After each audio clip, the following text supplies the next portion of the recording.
శ్రావణ మాసం సందర్భంగా ప్రతి 2 లక్షల కొనుగోలుపై ఒక గోల్డ్ కాయిన్ ఉచితం మన ముకుంద జ్యువెల్స్ లో. నమస్తే, నేను Keshav. Welcome to Suman TV. Disha incident దేశం మొత్తాన్ని కుదిపేసినటువంటి పరిస్థితి. అంతకు ముందర ఢిల్లీ ఇన్సిడెంట్ కూడా అదే స్థాయిలో, నిర్భయ అంటే భయపడే స్థాయిలో దేశవ్యాప్తంగా ఆందోళనలు తీసుకొచ్చినటువంటి పరిస్థితి. చట్టాల్లో పదును పెట్టాం, అలానే ఇటువంటి సంఘటనలు ఇకపైన జరగవు అని పదే పదే ప్రభుత్వంలో ఉన్న పెద్దలు భరోసా ఇస్తున్నా ఆ ఘటనల పునరావృతం మాత్రం యథావిధిగా సాగుతూనే ఉంది. ఇప్పుడు అలాంటి మరొక ఉదంతమే కోల్కతాలో ఒక జూనియర్ డాక్టర్, ట్రైనీ డాక్టర్కి జరిగినటువంటి ఇన్సిడెంట్. దేశవ్యాప్తంగా తీవ్ర స్థాయిలో నిరసనలు వ్యక్తమవుతున్నాయి. అసలు ఈ ఘటనలో ఏం జరిగింది, ఎందుకు ఈ స్థాయిలో ఘటనలు జరుగుతున్నా శిక్షించేటువంటి స్థితిలో కానీ, అదుపు చేసేటువంటి స్థితిలో కానీ వ్యవస్థలు లేకుండా పోతున్నాయి. ఈ అంశం పైన విశ్లేషణ చూద్దాం. మనతో పాటు ప్రముఖ అడ్వకేట్, అలానే జనసేన పార్టీ నాయకురాలు రజనీ గారు ఉన్నారు. రజనీ గారు నమస్కారం. నమస్తే అండి. రజనీ గారు, ఏంటి కలకత్తా ఇన్సిడెంట్, ఏంటి దేశవ్యాప్తంగా మళ్ళీ నిరసన జ్వాలలు? ఈరోజు ఐఎంఏ, ఇండియన్ మెడికల్ అసోసియేషన్ కూడా అవుట్ పేషెంట్ దగ్గర నుంచి సర్వీసెస్ అన్నీ కూడా నిలుపుదల చేయాలి, ఒక న్యాయం జరిగే వరకు పోరాటాన్ని కొనసాగించాలని పిలుపునిచ్చింది. ప్రతిసారి ఇలాంటి ఘటనలు జరగడం, పదే పదే సంఘీభావం తెలపడం, కానీ నియంత్రించేటువంటి స్థితి మాత్రం ఎట్టి పరిస్థితుల్లో లేనటువంటి వాతావరణాన్ని మనం దేశంలో చూస్తున్నాం. కలకత్తా ఇన్సిడెంట్ పూర్వాపరాలు ఏంటి, ఎక్కడ ఫెయిల్యూర్ ఉంది? సార్, ముఖ్యంగా కలకత్తా ఇన్సిడెంట్ వచ్చి ఒక ట్రైనీ డాక్టర్ ఇన్సిడెంట్ జరిగిన ప్లేసు నిర్మానుష ప్రదేశము కాదు. ఒక అమ్మాయి ఏదో తాగుతూ తూగుతూ ఒక హోటల్లోనో ఒక హబ్లోనో పడిపోయిన పరిస్థితి కాదు. గతంలో జరిగినట్టుగా, నిర్భయ కేసు జరిగినట్టుగా బస్సులో జరిగిన ఘటన కాదు. ఎక్కడైతే ఒక ప్రొటెక్షన్ అనుకుంటుందో, తను పనిచేస్తున్న కాలేజీలోనో హాస్పిటల్లోనో సెమినార్ హాల్లో జరిగినటువంటి ఘటన. అసలు అమ్మాయి సెమినార్ హాల్కి ఎందుకు వెళ్ళింది చెప్పండి? అమ్మాయి duty doctor, night time duty అయిపోయింది, రెస్ట్ తీసుకోవడానికి వెళ్ళింది. రెస్ట్ ప్లేస్ ఎక్కడ ఉంటుందండి? రెస్ట్ రూమ్స్ ఉండాలి కదా. ఆడపిల్లలకి, డ్యూటీ డాక్టర్లకి 12 గంటలు నిలబడి నిలబడి నిలబడి చేసిన వైద్యకానికి దాని తర్వాత రెస్ట్ రూమ్ ఉండాలి. చక్కగా ప్రశాంతంగా సెక్యూర్ గా పడుకోగలగాలి. ఒక్కొక్కసారి కాయ కష్టం చేసి వచ్చినోడు మీరు చూసుకుంటే కేశవ్ గారు, నడి రోడ్డు మీద డివైడర్ల మధ్యలో పడుకొని ఉంటారు. బస్సు హార్న్లు కొడుతూనే వెళ్తుంటాయి, కనీసం చలించరు. దోమలు కుడుతుంటాయి, కనీసం చలించరు. అంటే దాని అర్థం అంత కష్టపడి వచ్చి సోయ లేకుండా పడుకున్నాడు అని.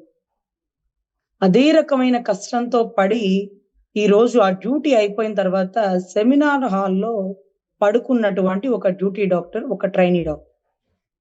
మరి అక్కడే ఎందుకు పడుకుంది? సరైన రెస్ట్ రూమ్ లేదు, రెస్ట్ రూమ్ బయట సెక్యూరిటీ లేదు. ఆడపిల్లలు పని చేసి చేసి నిద్రపోయి సోయ లేకుండా, ఒంటి మీద చున్నీ ఉందో లేదో కూడా లేకుని పడుకుని లేని పరిస్థితులు ఉంటాయి. మరి అటువంటి అప్పుడు డ్యూటీ డాక్టర్లకి సెక్యూరిటీ ఇవ్వాల్సిన ప్రదేశాలు ఏమి? ఆ విజువల్స్ మీరు ప్లే చేసి చూపించండి. ఇక్కడ పడుకున్న ప్లేస్ లో చూసారా? కుర్చీలు, బెంచీలు వేసిన ప్రదేశాల మధ్యలో ఎక్కడెక్కడో ఒక మూల పడుకున్నారు. వాళ్ళు మన ప్రాణాన్ని కాపాడేటటువంటి డాక్టర్లు. కానీ మన దరిద్రం, మన భారతదేశంలో ఆ డాక్టర్ల ప్రాణాలు కాపాడలేని దౌర్భాగ్య పరిస్థితి. సో ఇక్కడ డిస్కషన్ జరిగే ముందు లోపం ఎవరిలో ఉంది? రేప్ చేసిన వాడిలో ఉందా? అక్కడ పరిస్థితులు కోఆపరేట్ చేసినయా, లేకపోతే అక్కడ ఎటువంటి ఘటన పరిస్థితిలో ఉంది? ఇవన్నీ చూసుకోవాలి. ఇవాళ పోయి కలకత్తా సిపి ఒక ఆయన, కలకత్తా పోలీస్ కమిషనర్ ఒక ఆయన ఒక వ్యక్తిని అరెస్ట్ చేస్తాడు. అతనే నెరగాడు అని నిర్ధారించాడు. ఎలా నెరగాడు అంటే, ఆ అమ్మాయి చెప్పిందా అతను నేరం చేశాడని? లేదు లేదు. అతని మీద గతంలో కొన్ని కేసులు ఉన్నాయట. ఒక 4 పెళ్లిళ్ళు చేసుకున్నారట. వైఫ్ క్రుయాలిటీ గ్రౌండ్స్ అని పెట్టిందట. తర్వాత పోయి అతని ఫోన్ లో పాన్స్ వీడియో ఉన్నాయట, పాన్ వీడియోస్. దీని మీద ఎందుకు నిబద్ధత లేకపోతే కొలబద్ధత లేదంటే, ఇది యూట్యూబ్ లో. సినిమాలో సెన్సార్ బోర్డు లో లిప్ లాక్ సీన్ ఉంటే కట్ చేసి ఇది ఇలా చేయకూడదు, అది అలా చేయకూడదు అన్న సెన్సార్ బోర్డు యూట్యూబర్లకు ఎందుకు సెన్సార్ లేదు? ఇష్టాచారంగా విజువల్స్ ఎందుకు చూపిస్తున్నారు? అవి చూసి మైనర్లు ఎందుకు ఈ ఘటనలకు కారణమయ్యారు? చూసి పక్కన పెట్టేసి, ఫోన్ పక్కన పెట్టి పడుకునేవారు పెద్దవాళ్ళైతే, ఫోన్ లో ఆ వీడియోస్ చూసి ప్రాక్టికల్ గా చేయాలన్న తపనతో ఉండేది మైనర్లు, కుర్రోడు. మరి వాళ్ళని ప్రొవోక్ చేస్తున్న వాళ్ళ పరిస్థితి ఏంటి? వాళ్ళని ఎందుకని అలా ప్రొవోక్ చేస్తున్న? ఇన్సిడెంట్ జరిగిన తర్వాత దేశవ్యాప్తంగా ఎంత వ్యతిరేకత వచ్చింది. కలకత్తా హైకోర్టు కూడా సిబిఐ ఎంక్వైరీకి ఆదేశించింది. అయినా కానీ నిందితుడిని పట్టుకునేటువంటి విషయంలో కానీ ఒక స్పష్టత ఇవ్వడంలో కానీ ఎందుకు ఫెయిల్యూర్ అనేది కనిపిస్తుంది? మమతా బెనర్జీ అయితే మా వెస్ట్ బెంగాల్ సీఎం వారం రోజుల్లో ఉరి తీయాలంటున్నారు. కానీ దోషి ఎవరనేది తేలకుండా ఎవరిని ఉరి తీస్తారు? సార్ వారం రోజుల్లో ఉరి తీయడం అనేది బాగుంది. పాపం మహిళా సీఎం గారు మమతా బెనర్జీ గారు చెప్పడం బాగుంది. కానీ పాపం కలకత్తా కమిషనర్ మాత్రం ఒక వ్యక్తినే పట్టుకున్నారు. ఒక స్పామ్ 15 మిల్లీగ్రాములు అయితే 150 మిల్లీగ్రాముల స్పామ్ ఆ అమ్మాయి బాడీలో దొరికింది. అంటే 10 మంది కలిసి రేప్ చేశారు అనేది ధృవీకరణమైంది. ఒక వ్యక్తిని పట్టుకొని ఇతను నేరగాడు అని చెప్తున్నారు. అతని చెవులో ఇయర్ ఫోన్స్ అక్కడ పడున్నాయి. బయటకు వెళ్ళేటప్పుడు ఇయర్ ఫోన్స్ లో లేవు. అది సీసీ కెమెరాలో పట్టుకున్నారు అన్నాడు. మరి రెస్ట్ రూమ్ దగ్గర లేకపోతే సెమినార్ దగ్గర, సెమినార్ హాల్ అమ్మాయి పడుకునే దగ్గర సీసీ కెమెరా లేవా సార్? ఒక వ్యక్తి 10 సార్లు రేప్ చేసే కెపాసిటీ ఉంటుందా సార్? మార్నింగ్ 3 నుంచి 6 వరకు జరిగిన రేప్ ఘటనలో ఒక వ్యక్తే ఉన్నాడా సార్? మిగతా 9 మందిని ఎందుకు పట్టుకోలేకపోయారు సార్? వీళ్ళందరినీ పట్టుకొని కదా మీరు ఉరి తీస్తారా? లేకపోతే నేలబండ కుర్చీ ఏపిస్తారా? లేకపోతే ఇంకోట? సత్వర చర్య జరగాలనేది ఒకటైతే సరైన నేరగాడిని పట్టుకోవడం అనేది చాలా ఇంపార్టెంట్. నేను ఆల్రెడీ మీకు తెలుసు కేశవ్ గారు, దిశ కేసులో అంత గట్టిగా ఎందుకు వాదించాను? ఒక వెటర్నరీ డాక్టర్ రేప్ చేసిన వ్యక్తిని ఉరి తీయాలని నాకు ఉంది, శిక్ష వేయించాలని నాకు ఉంది. కంగారులో పొలిటికల్ ప్రెజర్ తట్టుకోలేక పోలీసు వాళ్ళు రోడ్ల మీద పోయే వాళ్ళని తీసుకొచ్చి నేరగాడిగా చిత్రీకరించి వాళ్ళు నోరు తెరిస్తే ఎక్కడ వీళ్ళ గుట్టు బయటకు వస్తుందని వాళ్ళని ఎన్కౌంటర్ చేసిన ఘటన నేను కేసు తీసుకున్నాక, నేను రాళ్లతో కొట్టించుకున్నాక, నేను మాటలు పడ్డాక 2 సంవత్సరాల తర్వాత తెలిసిన విషయాలు. ఎన్కౌంటర్ ఫేక్ అని, వాళ్ళు ఒరిజినల్ నేరగాళ్లు కావేమోనని కొన్ని విచారణలో బయటకు వచ్చిన సిర్పూర్కర్ కమిషన్. ఇక్కడ కూడా అయితే నేరగాడు కాదని చెప్పట్లేదు. 9 మంది ఉన్నారు. వాళ్ళని ఎందుకు వెలికి తీసుకురాలేకపోతున్నారు? కలకత్తా కమిషనర్ గారు సీసీ కెమెరాలో ఇయర్ ఫోన్స్ లేకుండా బయటికి వెళ్ళాడని చూస్తే ఆ అమ్మాయి రూమ్ లోకి 9 మంది కూడా వెళ్ళినట్టు రావాలి కదా. 10 మంది కలిసి రేప్ చేస్తేనే అంత స్పామ్ బాడీలో ఉంటుంది కదా. కళ్ళద్దాలు లోపలికి పోయి కళ్ళలోంచి బ్లడ్ కారింది కదా.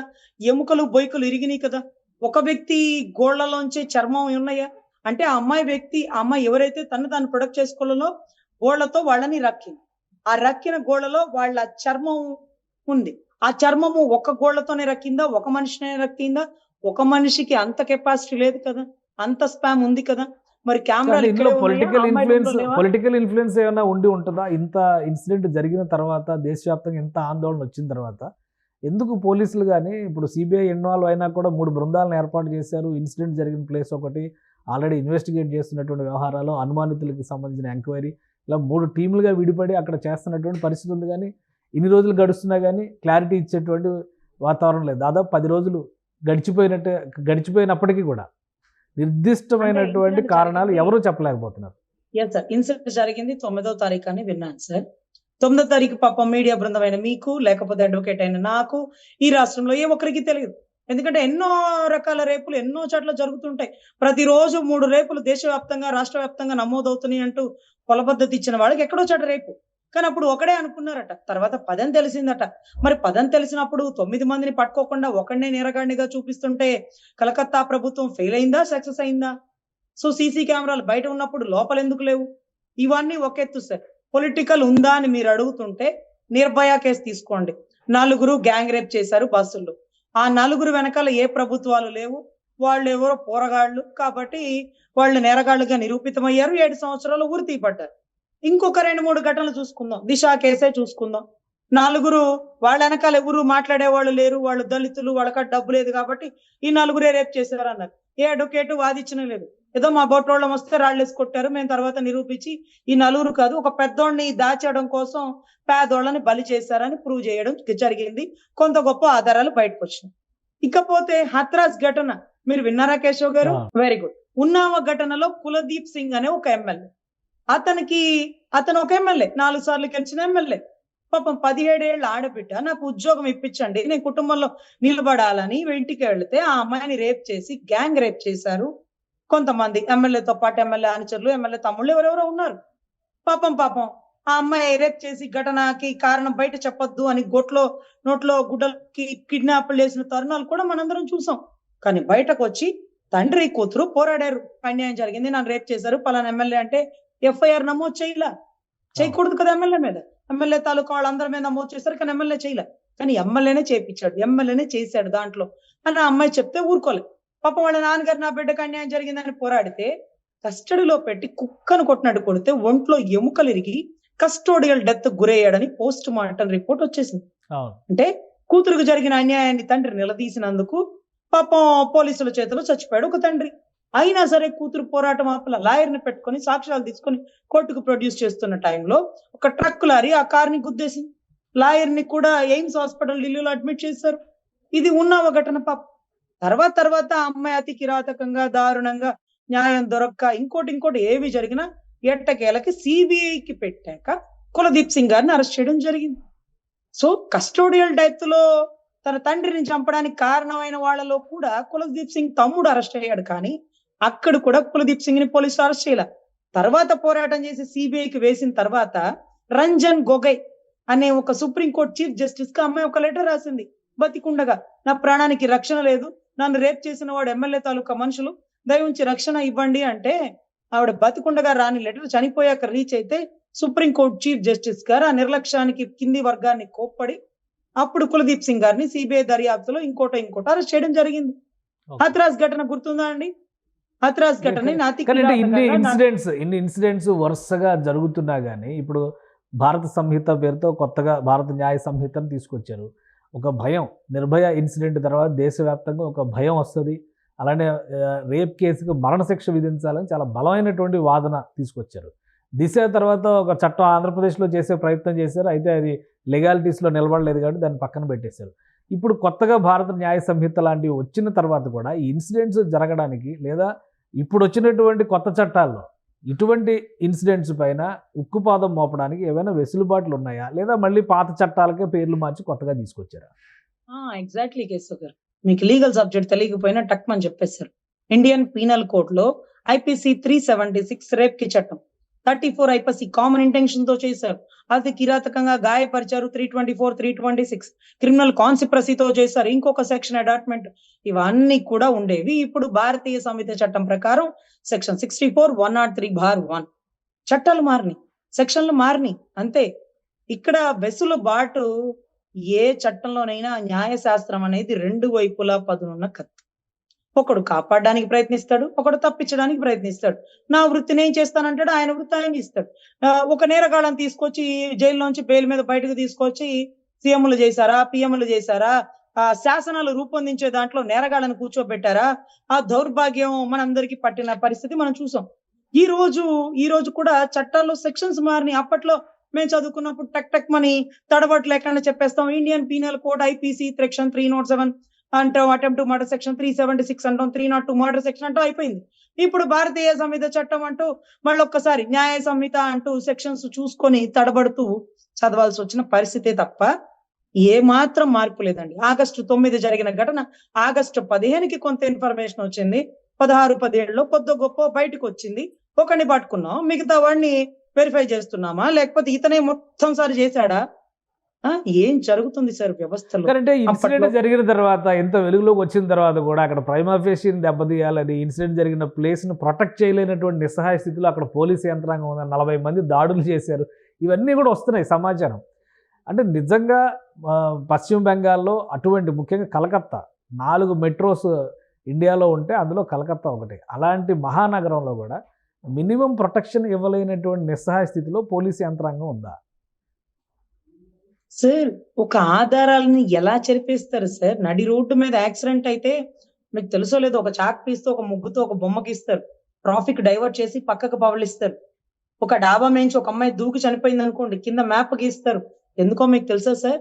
ప్రాపర్ ఇన్వెస్టిగేషన్ రిపోర్ట్ లో ఆ అమ్మాయి వెనక నుంచి దూకిందా, 2 చేతులు పెట్టి బలంగా నెడితే ఎంత దూరంలో పడుతుందని ఒక డమ్మీ డాల్ ని పెట్టి దాన్ని కూడా నెట్టి చూస్తారు. ఇంత ఇదిగా జరుగుతున్నప్పుడు తుడిపేశారు, కడిగేశారు, పిచ్చి మాటలు. ఎవరిని రానివ్వకూడదు. పోలీస్ ప్రొటెక్షన్ పెట్టి అక్కడ ఉండి ఆ ప్లేస్ ని ప్రొటెక్ట్ చేయాలా. ఇప్పుడు ఆ అమ్మాయి రేప్ చేసిన ప్లేస్ ని కుర్చీలు పెట్టి పగలగొట్టారు, లేకపోతే ఇంకొకళ్ళు వచ్చి గాయపరిచారు. దానివల్ల కెమెరాలు పగిలిపోవడం వల్ల ముందున్న ఎవిడెంటరీ మాకు దొరకలేదు. బయట ఉన్న కెమెరా ఎవిడెన్స్ ప్రకారం ఇతనే లోపలికి వెళ్ళాడు, ఇతను బయటకు వచ్చాక ఏదో ఇయర్ ఫోన్స్ పెట్టుకున్నాడు, అది అక్కడ దొరికింది అంటూ పిచ్చి మాటలు చెప్తున్నారు. ఆ సెమినార్ హాల్ మొత్తం ప్రొటెక్ట్ చేసేసి డోర్ లాక్ చేసేసాడు. ఓన్లీ క్లూస్ టీమ్, కుక్కల టీము. ఇంతకు మించిన టీమ్స్ ఏమన్నా ఉంటే పౌడర్ చల్లి వెళ్ళాలి. ఒకళ్ళు వచ్చారా, ఆరుగురులు వచ్చారా? ఇప్పుడు చాలా మందికి డౌట్ రావాలి. డ్యూటీ దిగి వెళ్ళిందని సాటి డ్యూటీ డాక్టర్లకి తెలుస్తుంది. దాంట్లో ఎంతమంది జెంట్స్ ఉన్నారు, ఆ రోజు వాళ్ళు ఎక్కడెక్కడ ఉన్నారు, సీసీ కెమెరాలో వాళ్ళు కూడా అదే సెమినార్ హాల్కి వెళ్ళి రెస్ట్ తీసుకున్నారా? ఎవడో పోలీసోడు ట్రాఫిక్ లో ఉండేవాడు వాడి అమ్మాయిని ఎత్తుకొచ్చి ఈ సెమినార్ హాల్లోనే ఈ టైంకే రెస్ట్ తీసుకుందని రేప్ చేశాడంటే అందరూ నమ్మేం కదా. కానీ నమ్మాలా, అది కొద్ది గొప్ప ఆధారం ఉంది కాబట్టి. But okay, done. కానీ మిగతా డ్యూటీ డాక్టర్లకే బాగా తెలుసు కదా, వాళ్ళని ఫాలో అవుతూ ఉంటారు కదా. ఇవంతా మనం హాస్పిటల్ కి వెళ్ళినప్పుడు తెలియట్లేదా అండి? ఒక నర్స్ వచ్చి ఇంజక్షన్ చేస్తే ఇంకో నర్స్ వచ్చి పలకరిస్తాడు, నీ డ్యూటీ ఎన్నింటికి దిగుతాను, 9 దిగుతాను, నీ 6 దిగుతుందంటే పక్క వాళ్ళకి తెలుసు కదా. సో సాటి డ్యూటీ డాక్టర్లు కూడా ఆ అఫెన్స్ లో పార్టిసిపేట్ చేసి ఉండవచ్చు, ఉండే అవకాశాలు ఎక్కువ. ఎక్కడో రోడ్డు మీద పోయి ట్రాఫిక్ కోడ్ గతంలో నేరాలు ఇన్వెస్టిగేషన్ ప్రాపర్ రూట్ లో జరగట్లేదు అంటారా? ఇన్వెస్టిగేషన్ 100% మీరు చెప్తున్న ప్రకారం ఎవిడెన్స్ ని పోగొట్టేస్తున్నారండి. అక్కడ వాళ్ళు దాడి చేయడం వల్ల కొంత ఎవిడెన్స్ పోతుందంటే పోనివ్వకూడదు. దానికి ఏం చెప్తారో తెలుసా? దొరుకుండేది రజనీ గారు, మీరు చెప్పింది కరెక్టే. కానీ ఆ అమ్మాయికి జరిగిన అత్యాచారం తర్వాత డ్యూటీ డాక్టర్లందరూ ఆ సెమినార్ హాల్లో అమ్మాయిని చూసేటప్పటికి కుర్చీలు బెంచీలు ఇసిరేయడం వల్ల కెమెరాలు పగిలిపోయి ఆధారాలు పోయినాయి అని పిచ్చి మాటలు చెప్తారు. చేయనీకూడదు. ఇదంతా కూడా నేరాన్ని కప్పెట్టి కాపాడడం కోసం, లేకపోతే కొంతమంది డ్యూటీ డాక్టర్ల దగ్గర డబ్బులు తీసుకున్నారా, లేకపోతే వాళ్ళని ప్రొడక్ట్ చేస్తున్నారు? మీకు అనుమానం రావట్లేదా? ఉండుంటారు, బాధ్యులు అయి ఉంటారు. ఎందుకంటే 2nd ఇయర్ చదువుతుందో ఆ పాప ఏదో ఉన్నారు డిపార్ట్మెంట్ డ్యూటీ డాక్టర్. సర్వసాధారణంగా కొంతమందికి నైట్ డ్యూటీ, కొంతమందికి డే డ్యూటీ వేస్తారు. ఒక్కొక్కసారి పనిష్మెంట్ కి నైట్ డ్యూటీ వేస్తారు. సో ఈ అమ్మాయి పనిష్మెంట్ గురి అయిందా, లేకపోతే హెచ్ఓడితో ఈ అమ్మాయికి ఏమైనా గలాటాలు ఉన్నాయా, లేకపోతే ఈ అమ్మాయి ఎవరెవరికి శత్రుత్వం ఉంది, ఈ అమ్మాయి ఫోన్ రికార్డ్, ఇవన్నీ కూడా ఎవిడెంటరీ పార్ట్ గా తీసుకోవాలా. మరి ఇంత ఎంక్వైరీ జరగాల్సినటువంటి అవసరం ఉన్న చోట ప్రభుత్వ యంత్రాంగం ఏది వెలికి తీయలేనటువంటి పరిస్థితిలో ఉంది. సిబిఐ కేసు ఇచ్చిన వెంటనే మమతా బెనర్జీ గారు వారం రోజుల్లో ఉరి తీయాలంటున్నారు. ఇది చట్ట ప్రకారం పాసిబుల్ అయ్యేటువంటి డిమాండేనా? సార్ బాగుంటుంది. వారం రోజుల్లో ఉరి తీయాలంటే మమతా బెనర్జీ గారు అరబ్ కంట్రీలో పుట్టాలి. భారతీయ శిక్షా స్మృతి ప్రకారం ఆవిడ సీఎం అవుతుందేమో ఒక రాష్ట్రానికి, కానీ ఒక దేశానికి పిఎం అయినా సరే ఈ చట్టాన్ని ఈ మాదిరిగా మార్చే అవకాశాలు ఏ ఒక్కరికి లేవు. అరబ్ కంట్రీలకి భారతదేశానికి ఉండేటటువంటి తేడాలు కొన్ని ఉంటాయి. 21 రోజుల్లో ఉరి తీసేయండి అంటూ మా సీఎం గారు చెప్తే పిచ్చి మాట. క్లూస్ టీము, లేకపోతే కొంత రిపోర్ట్స్, ఇవన్నీ కూడా రావడానికి 21 రోజులు సరిపోవు. అదే రకంగా ఉరి తీసేసి ఉంటే ఆయేషా మీరా హత్య కేసులో సత్యం బాబు పాపం చచ్చిపోయేప్పటికి చాలా సంవత్సరాలు ఉండేవి. కొంత అవకాశం కోర్టు వారికి కూడా కల్పించాలా. నేరగాడి విషయం కూడా వినాలా. వాడు చెప్తాడు కదా, ఇప్పుడు నేరగాడు ఒప్పుకున్నాడంట, అదేంటో చెప్తున్నారు. అదేంటి, నేనే చేశాను, ఉరి తీసేయమన్నాడంట నేరగాడు. అప్పుడు కూడా అదే చెప్పారండి. ఏ నేరగాడైనా నేనే చెప్పాను ఉరి తీయమంటాడు. ఎందుకో తెలుసా? 4 గోడల మధ్య పెట్టి కొడితే ఏ ఒక్కడైనా ఇదే చెప్తాడు. నేరగాడు తనంతట తాను నేరం ఒప్పుకున్నప్పటికీ అది నేరంగా పరిగణించబడదు అనేది మా రాజ్యాంగంలో రాసుంది సార్. సిబిఐ ఎంక్వైరీలో ఎంతవరకు అవకాశాలు ఉన్నాయి వీలైనంత తొందరగా ఈ కేసు సాల్వ్ అవడానికి? అలానే ముఖ్యంగా ఇప్పుడు డాక్టర్స్ చేస్తున్నటువంటి యాజిటేషన్, కనీస భద్రత లేని చోట మేము పని చేస్తున్నాం అనడానికి ఇది ఒక ఉదాహరణ, ఈ ఇన్సిడెంట్ అని చెప్పని చెప్తున్నారు. దీనికి తీసుకోవాల్సిన జాగ్రత్తలు ఏంటి? 100% దేశవ్యాప్తంగా తీసుకోవాల్సిన జాగ్రత్తలు. నిర్భయ ఢిల్లీలో జరిగింది, హత్రాస్ ఘటన యూపీలో జరిగింది, లేకపోతే ఉన్నావ ఘటన ఇంకొక రాష్ట్రంలో జరిగింది, పాపం దిశ ఘటన తెలంగాణలో జరిగింది, ఇంకొక ఘటన ఆంధ్ర రాష్ట్రంలో జరిగింది. పిచ్చి మాటలు. దేశవ్యాప్తంగా తీసుకోవాల్సిన చట్టాలు బలంగా ఉండాలి. ఈ రోజు సుప్రీంకోర్టు వారి ఇచ్చిన దాని ప్రకారం 7 సంవత్సరాలు నిర్భయ కేసులో ఒకళ్ళని కూర్చోబెట్టి మేపి తర్వాత ఉరి తీయడం జరిగింది.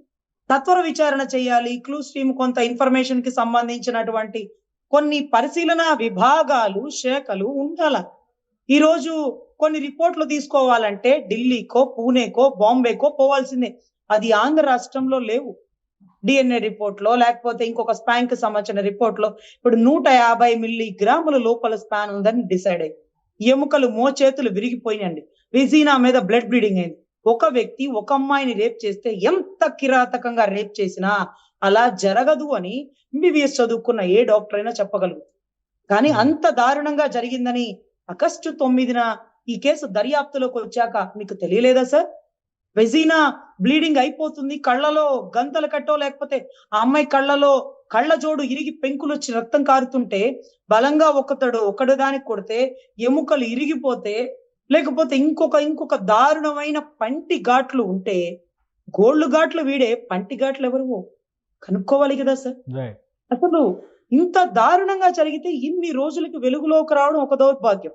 దీని గురించి మీడియాలో చర్చించుకోవడానికి ఇంత సమయం తీసుకోవడం ఇంకొక దౌర్భాగ్యం. హత్రాస్ ఘట జరిగినప్పుడు తల్లిదండ్రుల ముందే బాడీని తగలబెట్టిన ఉత్తరప్రదేశ్ లో ఆవులకి రక్షణ ఇచ్చారు, కానీ ఆడబిడ్డలకి రక్షణ లేదు పాపం. తల్లిదండ్రులకు బాడీ కూడా ఇవ్వలేం. మరి వారిని ఊరు తీసేసాం, వారిని చంపేసాం, ఇంకోటో పోస్ట్ మార్టం వాళ్లే చెప్పిందా, ఇంకోటి చేయించుకుంటారేమో తల్లిదండ్రులు. గవర్నమెంట్ హాస్పిటల్లోనే రక్షణ లేకపోతే ప్రైవేట్ హాస్పిటల్లో కమర్షియల్ గా ఇంకెక్కడ ఉంటది రక్షణ? సో ఇటువంటి పరిస్థితుల్లో భారతదేశ చట్టాలు బలంగా ఉండాలి. తప్పు చేసినోడు ఎమ్మెల్యే తాలూకు అయినా, ఎమ్మెల్యే అయినా, ఎమ్మెల్యే కొడుకైనా ఉరి తీసి పక్కన పడేయాలి. దీనికి కొంత నెల, 2 నెలల, 6 నెలల మినిమం టైం పెట్టుకోవాలి. 21 రోజుల్లో ఉరి తీయమని మా పిచ్చి రాష్ట్ర సీఎం ఒకటి మాట్లాడినట్టుగా, వారంలో ఉరి తీస్తామని ఆవిడ చెప్పినట్టుగా ఇతనే చేశాడు. మిగతా 9 మందిని కూడా కనుక్కోండి. ఇతను ఉరి తీసేస్తే మిగతా 9 పేర్లు రావా? ఒకడే 10 సార్లు 15 సార్లు రేప్ చేసే అవకాశం ఉందా? ఇవన్నీ కూడా వెలికి తీయాలి సార్. ఆడబిడ్డలకి రక్షణ కల్పించాలి. అదర్వైజ్ చదువుకోవడానికో, పక్క రాష్ట్రాలకో, పక్క దేశాలకో పంపించడానికి మీ పిల్లలకైనా, మా పిల్లలకైనా, సీఎంల పిల్లలకైనా ధైర్యం రావాలా. ఎవరి పిల్లైనా పిల్లే కదా. పొలిటికల్ లీడర్ కి కుక్క కనపడలేదు అంటే పోలీసులు ఎదుకుని ఇచ్చినట్టు, ఆడబిడ్డలకి రక్షణ లేకపోతే ఆవులకి రక్షణ కల్పించినట్టు, చట్టాలు బలంగా లేకపోతే ఇక చదువుకోవాలా, వృత్తిలో కొనసాగాల. కేసులు పెట్టినందుకు ఉన్నావ పరిస్థితి ఏమైంది, పోరాడినందుకు తండ్రి పరిస్థితి అయింది. మీరు చెప్పిన దాని ప్రకారం ఇప్పుడు సిబిఐ ఇన్వాల్వ్ అయిన తర్వాత కూడా కొంత సమయం పడుతుంది కేసు సాల్వ్ అవడానికి, అసలు దోషులు బయటకు రావడానికి. కనీసం ఒక 6 నెలలు, సంవత్సరం పట్టే అవకాశం ఉంటుంది అనుకోవాలా సార్? మాకు మీరు ఆ రాష్ట్రంలో గురించి అడిగారు చెప్పారు, కానీ మా వివేకానంద రెడ్డి గారి మర్డర్ కేసు కూడా సిబిఐ చేస్తుంది సార్. కళ్ళ ముందు గొడ్డలిపోటుని గుండెపోటుగా మార్చిన సిఐకి ప్రమోషన్ ఇచ్చారు సార్. తర్వాత ఈ గొడ్డలి ఇవన్నీ రక్తపు మడగలన్నీ చెరిపేశారు చూడండి, వాళ్ళకి ఇంకొంచెం ప్రొడక్షన్ ఇచ్చారు సార్. ఇవన్నీ జరుగుతూ అదే 5-6 ఏళ్లు పడుతుంటే ఈ కేసు వెంటనే తీసుకురామంటే అన్ని సాక్ష్యాలు ఉండి నేరగాళ్ళు ఒప్పుకున్నా జరగని పని ఇప్పుడు ఎలా జరుగుతుంది? అది పొలిటికల్ ఇష్యూ. ఇది దేశవ్యాప్తంగా నిరసనలు వ్యక్తం అవడం ఒకటి, ఆడపిల్లలకి భద్రత అనేటువంటి అంశం. ఇది ఇందులో కేంద్ర రాష్ట్ర ప్రభుత్వాలు అన్నిటికీ బాధ్యత ఉంటుంది కాబట్టి సాల్వ్ చేయడానికి ఎంతవరకు అవకాశం ఉంటుంది? స్పీడీ జస్టిస్ అనేది ఎంతవరకు అవకాశం ఉంటుంది? 100%. మీరు ఒక పదాన్ని తప్పుగా వాడారు, అది పొలిటికల్ ఇష్యూ అని. రాష్ట్రం పోలీసులు అయితే పొలిటికల్ అంటారు, కానీ సిబిఐకి ఆడపిల్లైనా, సీఎం కూతురైనా, ఇంకొకటైనా చనిపోయిన నాయకుడు రాజకీయ నాయకుడు కాబట్టి పొలిటికల్ ఇష్యూ, పొలిటికల్ యాంగిల్ ఉంది కాబట్టి ఇందులో నిజంగా ఎవరైనా పొలిటీషియన్స్ ఇన్వాల్వ్ అయ్యి ఉంటే ఆ స్టోరీ వేరేగా ఉంటుంది. కానీ అక్కడ గవర్నమెంట్ ఏమో వారం రోజుల్లో జస్టిస్ వచ్చేయాలంటుంది, పాసిబిలిటీస్ ఏమో చట్ట ప్రకారం కుదరవని చెప్పని అంటున్నాయి. సో వాస్తవాలను బయటికి తీసుకురావడానికి ఎంత సమయం పట్టొచ్చు? వాస్తవాలు బయటికి తీసుకురావడానికి 1 సంవత్సరం లోపు వాళ్ళు కంప్లీట్ చేసే అవకాశం ఉంటుంది సార్. అలా కంప్లీట్ చేస్తే తప్ప సరైన ఆధారాలు బయటికి రావు. మినిమం 6 months, మాక్సిమం 1 year లోపల వాళ్ళనే కాదు మిగతా వాళ్ళని కూడా పట్టుకొని అసలైన నేరగాళ్ళని పట్టుకొని, అసలైన నేరగాళ్ళు, ఇది ఇంపార్టెంట్ పాయింట్ సార్, పట్టుకొని ఉరి తీయాలి. అది చట్ట ప్రకారం చేయాలని మా ఉద్దేశం. రైట్. థ్యాంక్ యూ రజనీ గారు, మీ అభిప్రాయాలు తెలియజేసింది. ఈ కోల్కతాలో జరిగినటువంటి ఇన్సిడెంట్ ఖచ్చితంగా భారతదేశానికి ఇది మాయని మచ్చగా చెప్పాల్సినటువంటి ఇన్సిడెంట్. డ్యూటీలో ఉన్నటువంటి ఒక డాక్టర్ పట్ల అమానుషంగా జరిగినటువంటి ఘటన పైన ఇంతవరకు క్లారిటీ ఇవ్వలేని నిస్సహాయ స్థితిలో ఉన్నందుకు కోల్కతా పోలీసులే కాదు ప్రభుత్వ యంత్రాంగం కూడా సిగ్గుపడాల్సినటువంటి సందర్భం. డ్యూటీలో ఉన్న డాక్టర్లకు భద్రత కల్పించాల్సిన బాధ్యతని కేంద్ర ప్రభుత్వం తీసుకోవడం ద్వారా చట్ట ప్రకారం వారికి కావాల్సినటువంటి వనరుల్ని కల్పించాలనేటువంటి డిమాండ్ కూడా రోజు రోజుకు బలపడుతుంది. దీనిపైన కేంద్రం ఏ విధంగా రియాక్ట్ అవుతుందో చూడాలి. ఇది special discussion. Keep watching. Suman టీవీలో మీ పర్సనల్ అండ్ బిజినెస్ ప్రమోషన్స్ కోసం కింది నెంబర్కి కాంటాక్ట్ చేయండి.